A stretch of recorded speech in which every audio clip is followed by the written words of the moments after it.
Você está ouvindo Em Segundo Plano, conteúdo feito para ser ouvido, não assistido. Este episódio foi pensado para acompanhar seu foco, enquanto você estuda, trabalha ou reflete. Olá! Hoje o nosso papo é sobre algo que, a gente acha que conhece super bem, mas que na verdade é um campo minado. A nossa memória. Exatamente. Um terreno cheio de surpresas. E a gente vai se basear nas reflexões do neurologista Oliver Sacks para investigar por que a memória não é tipo um HD de computador, sabe?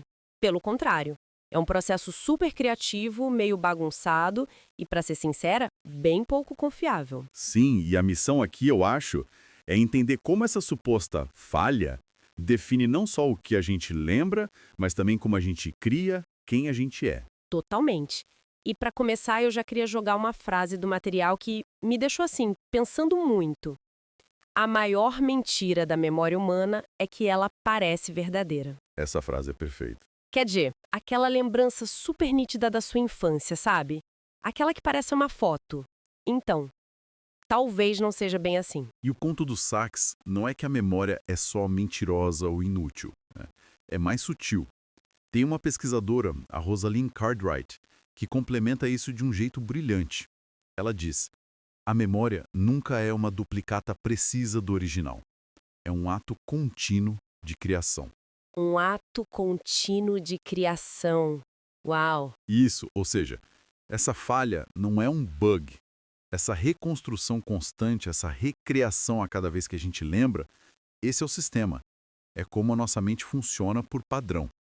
E é essa ideia que a gente vai desvendar hoje. Ok, essa ideia de ato de criação já me leva direto para um ponto do Sacks que é de dar um nó na cabeça.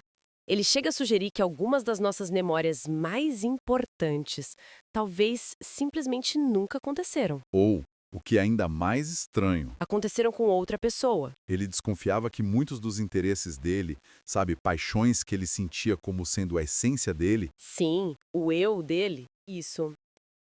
Que na verdade nasceram de sugestões de amigos, de coisas que ele leu, mas que com o tempo a fonte foi, puf, apagada. é como se a gente fizesse o download da experiência de outra pessoa e o cérebro depois deletasse o baixado de e carimbasse como um arquivo nosso, original. Exatamente. O termo técnico para isso que Sacks explora é criptonésia. A gente pode chamar de plágio inconsciente. Plágio inconsciente. E o que fascina é o mecanismo. Na falta de uma prova externa, tipo uma foto, um vídeo, alguém confirmando, é quase impossível para o cérebro diferenciar uma memória real de uma que foi, sei lá, assimilada. Nossa, A gente pensa no cérebro como um bibliotecário super meticuloso, né, que cataloga tudo. Mas ele é mais como um cozinheiro que joga os ingredientes na mesma panela. O que importa é o resultado final, a história. O rótulo do ingrediente se perde no meio do caminho. isso explica aquela sensação horrível de ter uma ideia que parece genial e meses depois você encontra a fonte exata num livro que leu. Exato. Não é má fé. É o cérebro só, integrando o conhecimento, tornando aquilo parte de você. Que loucura. Sacks até cita o caso clássico de Ellen Keller. Ela escreveu uma história, foi acusada de plágio, e a defesa dela, apoiada por Mark Twain, era que ela tinha ouvido a história anos antes, esqueceu e recriou achando que era dela. Para o cérebro dela, era uma criação original. Então a questão não é se a gente copia. Se é sequer possível traçar a origem de cada pensamento que a gente tem. A mente absorve tudo o tempo todo. A etiqueta da fonte é a primeira coisa que se apaga. E o mais doido é que isso não acontece só com fontes de fora. Sacks conta que isso acontecia com ele mesmo, com as próprias ideias, o tal do autoplágio, né? Isso. Ele descreve uma coisa que eu já senti e acho que muita gente que anota ideias também. Você relê um caderno antigo e encontra uma frase e pensa, nossa, que sacada genial, como se nunca tivesse visto aquilo. Como se fosse de outra pessoa. E aqui está o pulo do gato na análise do Sacks. O que parece um lapso de memória, ele enxerga como um mecanismo fundamental para a criatividade. Como assim? Esse esquecimento de si mesmo é o que permite que uma ideia antiga pareça nova para você. E por parecer nova, ela pode ser conectada com outras coisas, vista sob uma nova luz. É um renascimento da ideia, entende? Entendi. Isso me faz pensar. Se a criatividade depende tanto desse esquecimento, o que isso significa para a nossa cultura de hoje, de produtividade, onde tudo é arquivado, sempre acessível? Ótima pergunta. Ferramentas como Notion, Evernote, ao criarem esse cérebro externo perfeito, será que elas não estão, de certa forma, matando nossa capacidade de ter uma ideia nova a partir de algo que a gente mesmo já pensou? É uma tensão fascinante da nossa era, né? Sachs escrevia numa época pré-digital. Hoje, o esquecimento tem que ser um ato deliberado. A tecnologia nos promete uma memória total. Mas talvez a lição dele seja que a criatividade não vive nesse arquivo perfeito. Ela vive no caos da mente, nas conexões que só acontecem quando a gente se permite esquecer. Faz sentido. Esquecer a origem de uma ideia, mesmo que a gente seja a origem, a liberta. Tira o peso do isso eu já pensei e a transforma em matéria-prima fresca de novo. Peraí. Se a gente pode absorver memórias dos outros, se a gente esquece as nossas próprias ideias, se tudo é tão instável, como a gente pode confiar em qualquer coisa? Isso abala a base de tudo, até da nossa identidade, não o que é real, então? Essa é a pergunta de $1 milhão. E é aqui que Sachs traz uma distinção que ele pega do psicanalista Donald Spence, que é crucial. A diferença entre verdade histórica e verdade narrativa. Verdade histórica e verdade narrativa, ok. A verdade histórica seria o que de fato aconteceu. O registro objetivo, tipo uma câmera filmando tudo. O problema é que nós humanos não temos acesso direto a essa verdade. Como assim não temos acesso? Não acesso puro, entende? O que a gente tem são as nossas percepções, nossas emoções. Tudo isso já colore a gravação original.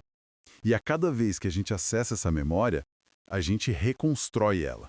Ah, O que a gente realmente tem, o que forma quem a gente é a verdade narrativa. São as histórias que a gente conta pra gente mesmo sobre o que aconteceu. a nossa vida não é o que aconteceu, mas a história que a gente teceu a partir dos fragmentos do que aconteceu. Exatamente. Nossa, isso é toda e qualquer reunião de família. A gente vai contar uma história da infância e cada irmão, cada primo tem uma versão. Completamente diferente. Sim, um lembra que estava sol, o outro jura que chovia, um lembra que a avó disse uma coisa, o outro que foi o avô.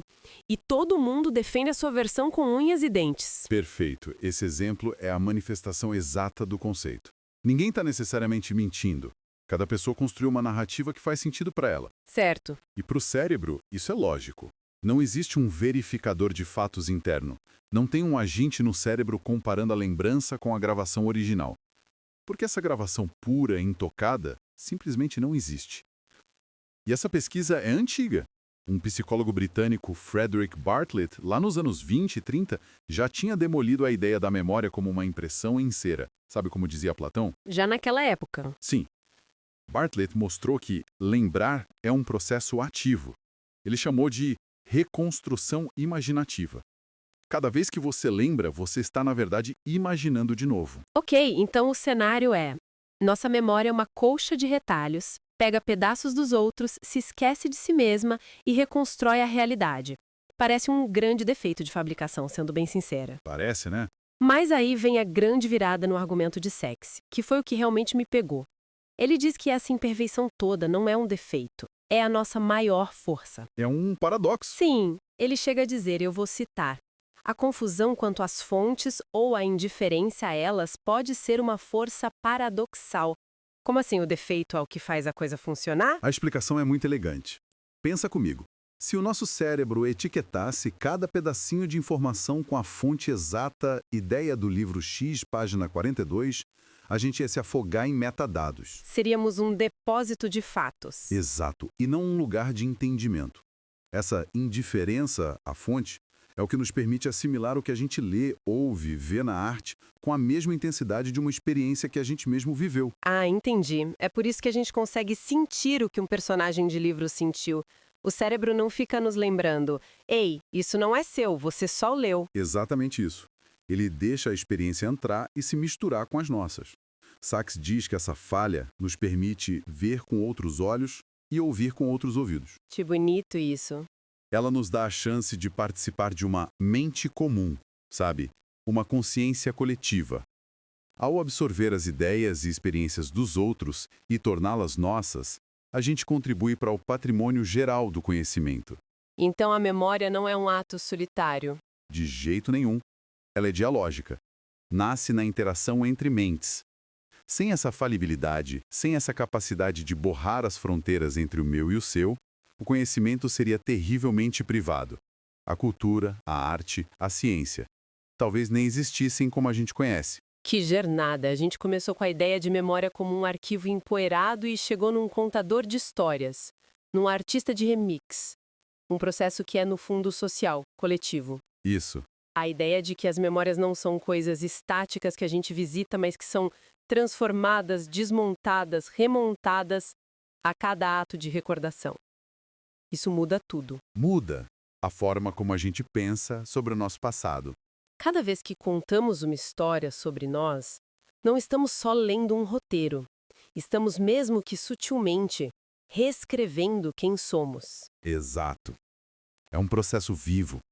E acho que isso nos deixa com uma reflexão final que vem direto do material do Sachs e é perfeita para a gente continuar pensando. Manda. Se tudo isso que a gente conversou é verdade, se a memória é essa reconstrução e se sua falibilidade é o motor da criatividade, então fica uma última provocação.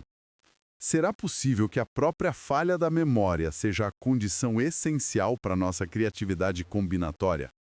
E que aquele conselho famoso, roube como um artista, seja, no fim das contas, não só um conselho, mas a própria configuração de fábrica do cérebro humano? Se em algum momento você pensou em alguém enquanto ouvia este episódio, talvez valha compartilhá-lo com essa pessoa. Obrigado por ouvir. Até o próximo episódio.